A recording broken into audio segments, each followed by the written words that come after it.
ইসলাম নিয়ে কিছু কথা বলি। আমরা সবাই চাই, কোথায় যেতে চাই? এখানে, জান্নাতে যেতে চাই। কেউ এখানে যেতে চায় না। কিন্তু এখানে যেতে গেলে কিছু কাজ আছে, আমরা দর্শনের আলোকে দেখি। তাহলে 5টি স্তম্ভ ইসলামে আপনারা সবাই জানেন। সবশেষেরটা হলো হজ। হজটা সবার জন্য প্রযোজ্য না। টাকা পয়সা থাকতে হবে, আপনার ফ্যামিলির যত প্রয়োজন সেগুলো মেটাতে হবে, অনেকগুলো শর্ত আছে। আমরা ধরেই নিচ্ছি অধিকাংশ মানুষের জন্য 5 নম্বরটা দরকার নেই। 4 নম্বরটা হলো আপনার যদি এক্সেস টাকা থাকে সেখান থেকে জাকাত দিতে হবে, তাই তো? এটাও বেশিরভাগ মানুষের ক্ষেত্রে প্রয়োজন নাই। আমাদের এই 3টা দরকার। এখন দেখেন যে 3 নম্বরে আছে রোজা। একটু সহজ বলা যায়, 1 বছর পর পর 1 মাস সবাই রোজা থাকে, তো আপনিও থাকলেন, খুব একটা কঠিন না। 2 নম্বর হলো নামাজ। এটা বেশ কঠিন আছে, কারণ হলো যে প্রতিদিন 5 বার নামাজ পড়তে হয়। সেটা জামাতে পড়তেই হবে এমন না, তবে চেষ্টা করা ভালো। তবে শুক্রবারের যে দুপুরের যে জুমার নামাজ, সেটা আবার আপনাকে জামাতে পড়তে হবে, না হলে পাপ হবে। তাহলে পাপ যদি হয় তাহলে এই দিকে চলে যাবেন, আর নেকি হলে এই দিকে চলে যাবেন। তাহলে কিভাবে আমরা পাপ থেকে বাঁচবো আর কিভাবে আমরা সওয়াব বাড়াবো, নেকি বাড়াবো? তাহলে আমি ধরেই নিচ্ছি অধিকাংশ ক্ষেত্রে 5 নাম্বার 4 নাম্বার খুব একটা জরুরি না, ফরজ না।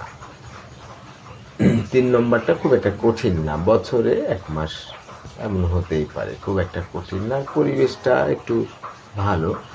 শীতের সময় তো খুবই সহজ, গরমের সময় একটু কঠিন হয়।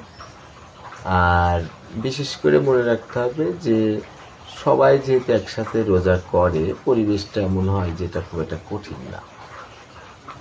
তারপরে নামাজ, এটা অনেকখানি কঠিন, কারণ 5 বার আপনাকে পড়তে হচ্ছে।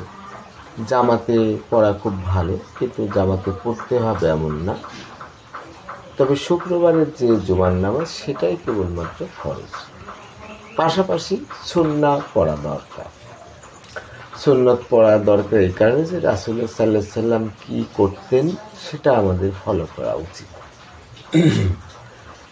দাড়ি রাখা থেকে শুরু করে অনেক কাজ আছে, সুন্নাত যতটা পারা যায় ভালো।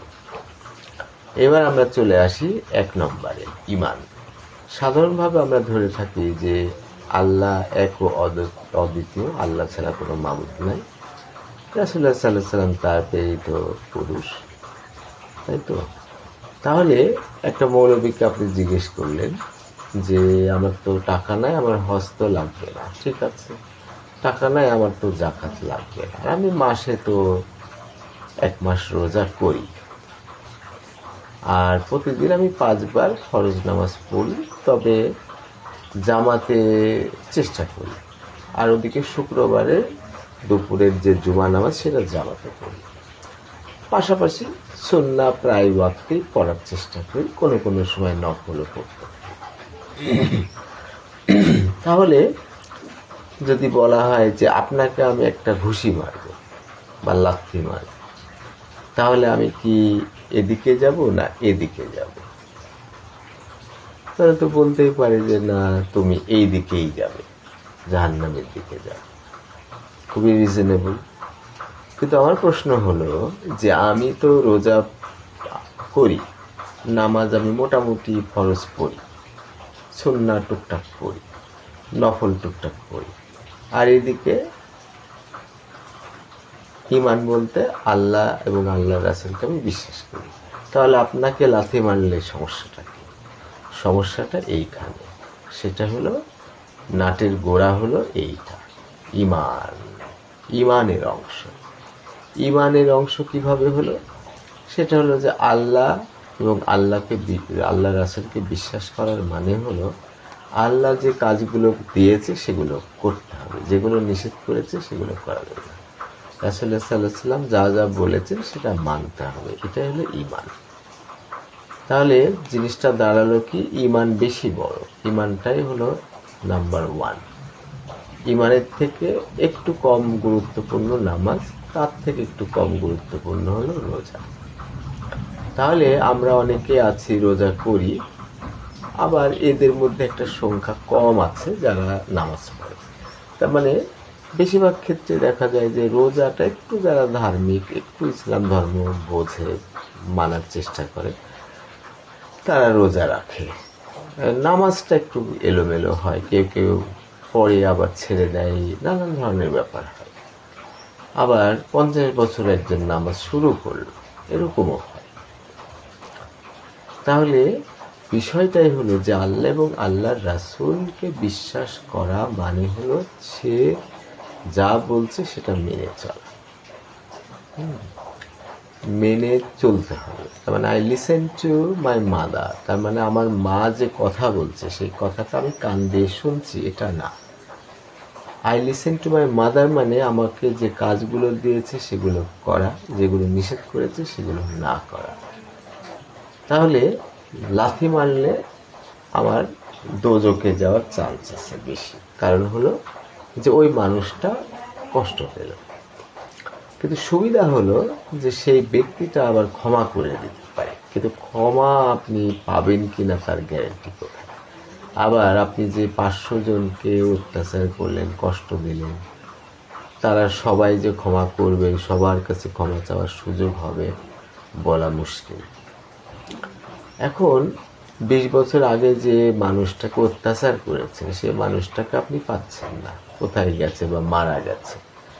এখন আপনি অনুতপ্ত, তাহলে আল্লাহ হয়তো ক্ষমা করে দিতে পারেন। আল্লাহ সব কিছুই পারেন, যে কি করব, এরকম আমি বদমাশ ছিলাম, আমি অত্যাচার করেছিলাম, আমি বুঝতাম না, পরকালকে বিশ্বাস করতাম না, এখন তো আমি ভীষণ বিপদে পড়ে গেলাম, কিন্তু লোক তো মারা গেছে। এরকম বিশেষ বিশেষ ক্ষেত্রে না বুঝে ভুল করলে, অনুতপ্ত হলে আল্লাহ হয়তো ক্ষমা করে দেবেন, কিন্তু কঠিন, উনি সহজে দিবেন না। তাহলে কাজের মেয়ে একটা ঘটনা আমি যেটা কমনলি বলি, সেটা হলো হয়তো রহমতকে আল্লাহ বেহেশতে দেওয়ার জন্য একটু ইশারা করলেন, রাসূলুল্লাহ সাল্লাল্লাহু আলাইহি ওয়াসাল্লাম একটু ইশারা করলেন, ঠিক আছে। তার মানে দুইজনই চাইলেন যে রহমত বেহেশতে যাবে, তাই তো? এখন তো সে খুশিতে নেচে নেচে বেহেশতের দিকে যাচ্ছে। এই সময়ে একটা কাজের মেয়ে এসে বলছে, আল্লাহ তুমি কাকে বেহেশতে পাঠাচ্ছ? ওর বাড়িতে তো আমি কাজ করতাম, সে তো আমাকে অত্যাচার করতো, ছেঁকা দিত, গালিগালাজ করতো, অতিরিক্ত কাজ করায় নিত, ঘুমাতে দিত না, নানান ধরনের সমস্যা করত। তাহলে কি আপনার মনে হয় এই মানুষটাকে আল্লাহ বেহেশতে দিবেন? আবার ওকে ডেকে হয়তো দোজখে দিবেন। তবে আল্লাহ, আল্লাহ রাসূল এরা চান যে সেই মহিলাটা, কাজের মহিলাটা যেন ক্ষমা করে দেয়। ক্ষমাটা খুবই গুরুত্বপূর্ণ। তা আমরা আশা করি অন্যদের পাপ, অন্যদের যে অন্যায় অত্যাচার আমাদের উপরে পড়ে সেগুলো আমরা ক্ষমা করে দেব, চেষ্টা করব। কিন্তু সেটা তো গ্যারেন্টি নাই, সেজন্য আপনাকেই ভাবতে হবে। ইউনিভার্সিটিতে আমি প্রায় এই প্রশ্নটা করি, দেখো তো তোমাদের মধ্যে বেহেশতে যাওয়ার সম্ভাবনা কার সব থেকে বেশি? স্যার এ তো বোরখা পরে, নামাজও পড়তে দেখি, রোজা নিশ্চয়ই করে, তাহলে এরই সম্ভাবনা বেশি। তাহলে ছেলে বের করে দেখো, পাঞ্জাবি আছে, টুপি আছে, দাঁড়িয়ে আছে, নামাজ পড়তে দেখি, নিশ্চয়ই রোজা করে, এরাই সম্ভাবনা। এটা ভুল। সব থেকে গুরুত্বপূর্ণ হলো ঈমান। তার মানে হলো আল্লাহর নিষেধগুলো কতটা মেনেছে, আল্লাহর আদেশগুলো কতটা মেনেছে, রাসূলুল্লাহ সাল্লাল্লাহু আলাইহি ওয়াসাল্লামের আদেশ নিষেধ মেনেছে কতটা। কাজের মেয়েকে মারলে সেই পরিমাণের পাপ হবে, এবং আল্লাহ বলছেন যে আমি সহজে ক্ষমা করব না। যার উপরে জুলুম হয়েছে সে যদি ক্ষমা করে তাহলে আমি ক্ষমা করে দেব, তবে কিছু কিছু ক্ষেত্রে উনি ক্ষমা করে দিবেন। দয়ার সাগর, দয়ালু, পরম করুণাময়, ঠিক আছে। তাহলে ওই যে বোরখা পরে, নামাজ পড়ে, রোজা করে, কিন্তু আমি তো জানি না সে মানুষকে ঠকায় কিনা, মানুষের ক্ষতি করে কিনা, মানুষের উপকারে অনীহা কতটুকু, বাবা মায়ের খেদমত করে কিনা, অনেক কিছু করণীয় আছে সেগুলো পালন করে কিনা, কারণ সেগুলো তো ঈমানের অংশ। তাহলে আমরা দেখি কত মানুষ রোজা করে, অনেক মানুষ রোজা করে, অনেকে করে না। নামাজ অনেকটা করে, তার মানে রোজা যদি 100 জন রাখে, নামাজ পড়ে হয়তো 50 জন।